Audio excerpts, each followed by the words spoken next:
سلام. دلیل اینکه هیچ وقت سلام نمی‌کنم دقیقاً همینه. به دوربین سلام کردن خیلی کار عجیبیه، خیلی کرینجه واقعا. موضوع ویدیوی من امروز در مورد انگیزه‌نامه است، ولی قبلش می‌خواستم یک تشکر خیلی بزرگ از همتون بکنم. ویدیوی آخر من حدود 6000 تا الان بازدید داشته و خب این واسه من که تازه شروع کردم خیلی عدد بزرگیه. ولی حالا مهمتر از این عدده اون کسایی هستن که توی اینستاگرام بهم پیام دادن و بهم گفتن که ویدیوهام به دردشون خورده، ازم سوال پرسیدن و کلی پیام‌های محبت آمیز بهم دادن که خیلی خوشحالم کرد. واسه همین می‌خواستم از همینجا از همتون تشکر کنم. الان حدود 1000 تا سابسکرایبر دارم و دیگه این حس رو ندارم که دارم با دیوار صحبت میکنم. واقعا قدردانتون هستم و از همینجا از همتون تشکر میکنم. خب امروز میخوام چیکار کنیم؟ من الان میخوام یک شیک پروتئینی مندرآوردی درست کنم، ولی چون شیر نداریم تصمیم گرفتم که بستنی بهش بزنم، ولی بستنی یه خورده زیادی سفت و یخ زده است. محتویات شیکی که میخوام درست کنم موز بستنیه، اگه بتونم میخورده آبش کنم، پودر نارگیله، عاشق نارگیلم، و پودر پروتئین که این مزهش استرابری کریمه. حالا با چی میخوام شیک درست کنم؟ با مولینکس. واقعا هیچ ابزار دیگه در دسترسم نیست. بلوبری هم دارم، بلوبری یخ زده. Let's do this.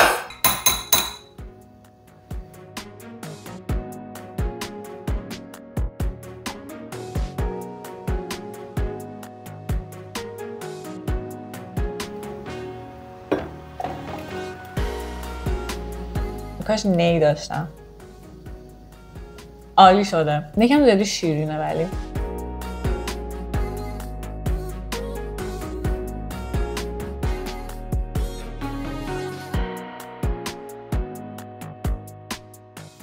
خب همونطور که بهتون گفتم موضوع ویدیو من امروز در مورد انگیزه‌نامه نوشتنه. به عنوان کسی که 3 تا انگیزه‌نامه با 3 تا موضوع کاملا متفاوت نوشتم و هر 3 تاش جواب داده، تصمیم گرفتم که امروز این ویدیو رو بسازم. من یادم اولین انگیزه‌نامه‌ای که شروع کردم به نوشتنش دقیقاً 2 هفته طول کشید. هر دقیقش با عذاب بود، چون که اصلا هیچ ایده‌ای نداشتم که دارم چی کار میکنم، نمیدونستم راجع به چی باید بنویسم. میرفتم مثالای توی اینترنت رو میدیدم، سعی کردم اونا رو کپی کنم، یه جوری قالبی از توش در بیارم، داستان خودم رو توش بگنجونم و خب در نهایت اصلا از نتیجه راضی نبودم، چون خودم رو میذاشتم جای اون کسی که قرار انگیزه‌نامه من رو بخونه و چیزی توش نبود که من رو جذب کنه به خودش. حالا اصلا انگیزه‌نامه چیه؟ انگیزه‌نامه یک داستان کوتاه از زندگی ماست و دلیل اینکه ما داریم برای اون شغل یا برای اون موقعیت اپلای میکنیم. تمام اینها رو ما باید توی یک صفحه بنویسیم. اولین انگیزه‌نامه‌ای که من نوشتم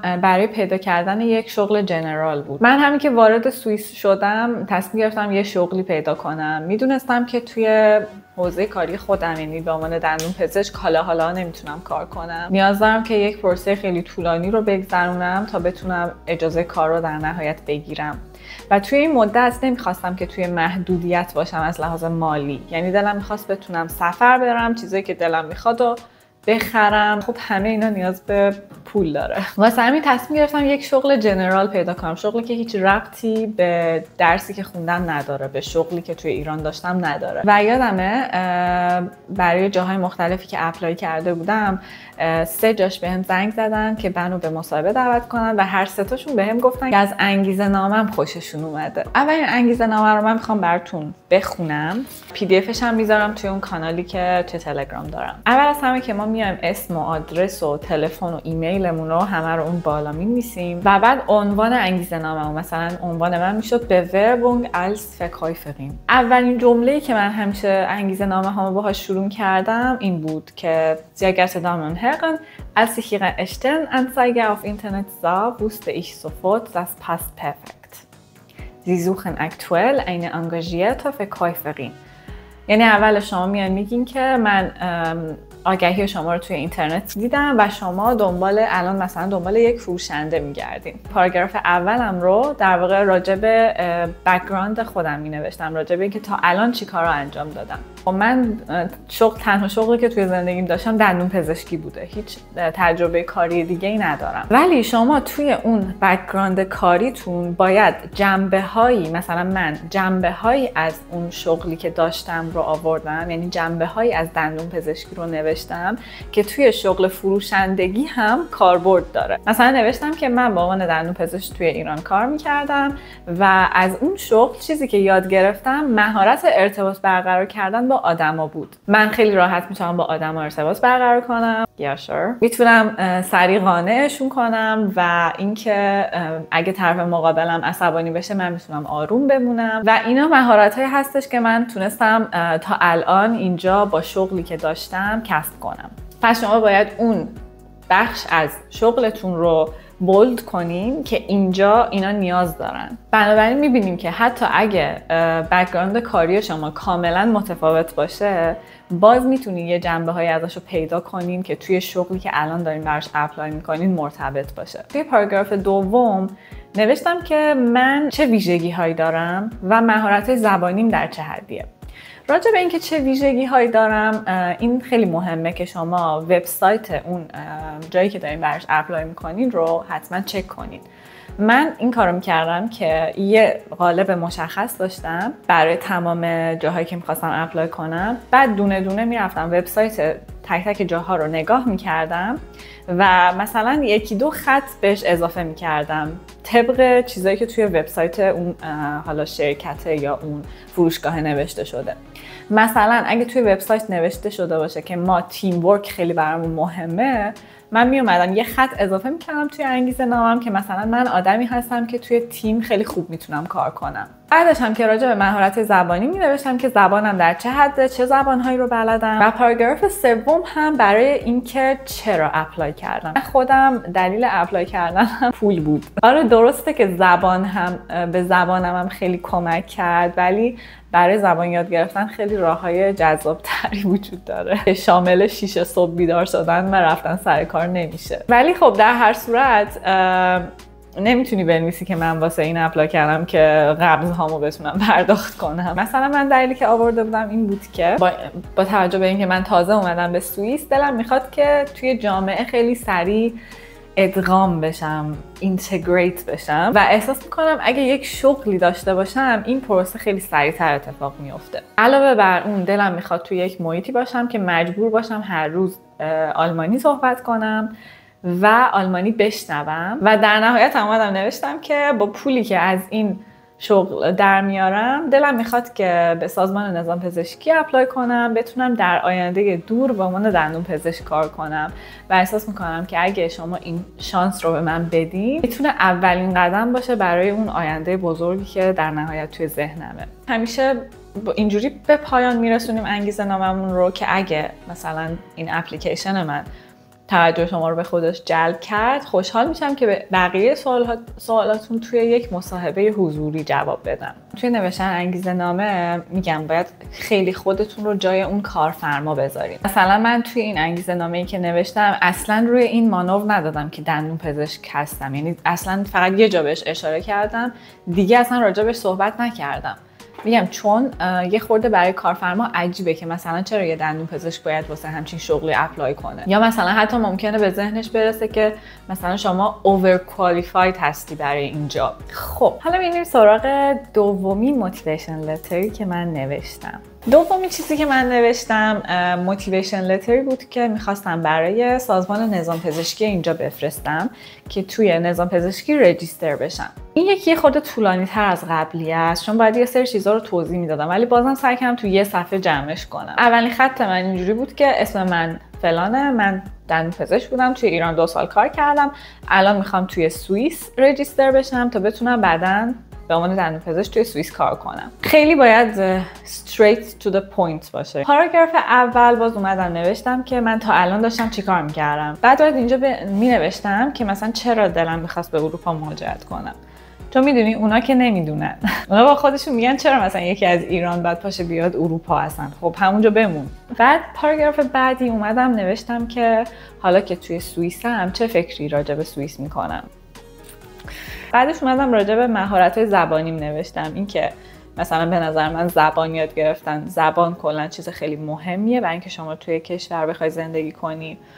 من امتحان B2 رو با نمره‌های خوبی پاس کردم. بعد اینکه علاوه بر اون یک کاری هم پیدا کردم که بتونم توی یک شهر آلمانی زبان کار کنم، هر روز سوئیسی بشنوم، چون احساس میکنم توی شغل آیندم به عنوان دندونپزشک این بعداً خیلی به کارم میاد. یعنی شما باید بگردی ریز ریز کارهایی که توی زندگیت انجام دادی رو، اونایی که به درد بخور هستن، راجبشون بنویسی. پاراگراف آخرم رو خودم خیلی دوست دارم. نوشتم که من به عنوان دندونپزشک عمومی میتونستم کارهای خیلی زیادی رو انجام بدم، نیازهای خیلی زیادی از مردم رو برطرف کنم.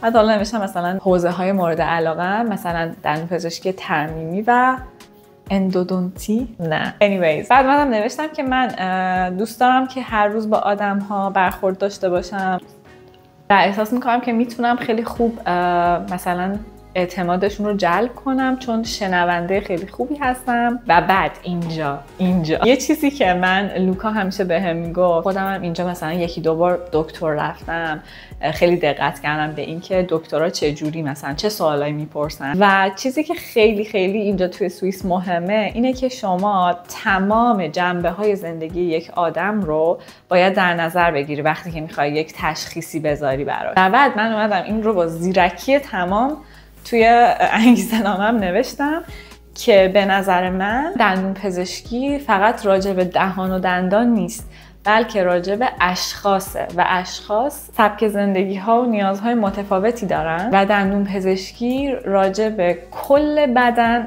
و کل اون منتالیتی و در واقع روحیات یک آدمه.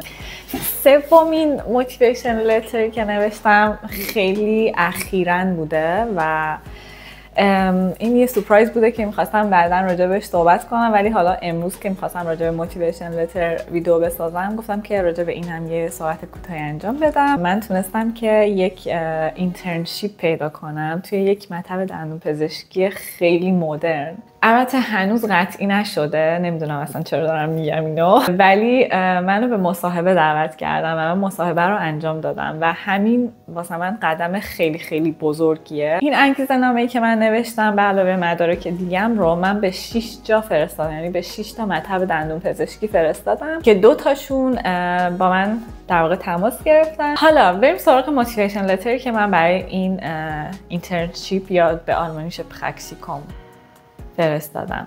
باز هم معرفی کردم خودم و اسم من فلانه، من دندونپزشک بودم، 2 سال کار کردم، حالا میخوام توی سوئیس کار کنم.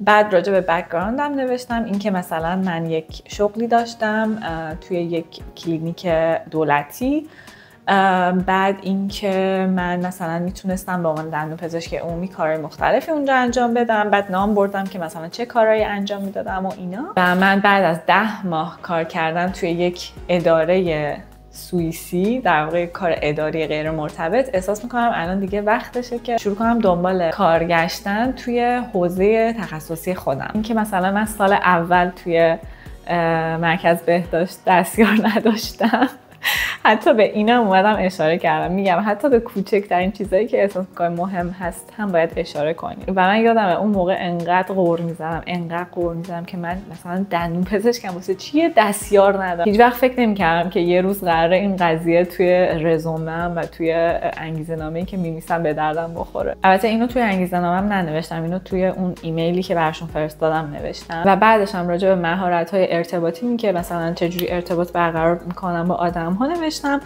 و مهارت زبانم. خیلی مهمه که حتما وبسایت اونجایی که دارین براش اپلای میکنین رو با دقت بخونین، سعی کنین تمام چیزایی که اونجا بهش اشاره شده رو یه جوری توی موتیویشن لترتون بگنجونین. و در نهایت این که انگیزه‌نامه شما باید یک جوری شما رو یک معرفی کوتاه کنه، انگیزتون رو برای اپلای کردن بیان کنه، کوتاه باشه و تاثیرگذار.